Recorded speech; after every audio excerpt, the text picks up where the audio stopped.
அவ்வியம் பேசேல்.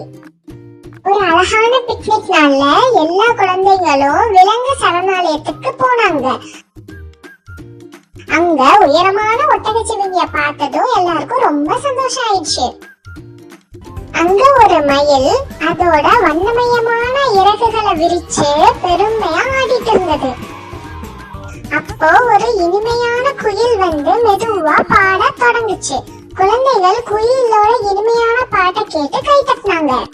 குயில் பாடுறத பார்த்ததும் மயிலுக்கு ரொம்ப கோவம் வந்துருச்சு. மயில் அந்த குயில் கிட்ட வந்து சத்தம் போட்டுச்சு, நான் எவ்வளவு கஷ்டப்பட்டு எல்லாரையும் கூட்டி வச்சு என்னோட கலர்ஃபுல்லான ரெக்கைய விரிச்சு காட்டிட்டு இருக்கேன், நீ ஏன் நடுல வந்து என்ன டிஸ்டர்ப் பண்ற, இது என்னோட இடம்னு.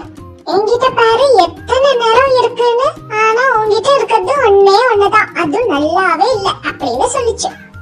திடீர்னு அங்க மழை பெய்ய ஆரம்பிச்சது. பார்த்தா மயிலோட சிறக தூக்கவே முடியல. அந்த மழை தண்ணி நனைஞ்சு மயில் சிறகு ரொம்ப கனமாயிடுச்சு.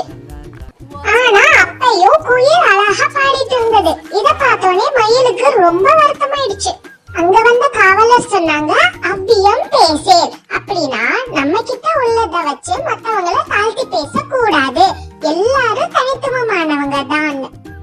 இதை கேட்டதும் மயில் தன்னோட தப்பா உணர்ந்துச்சு. குழந்தைகளும் விலங்குகளும்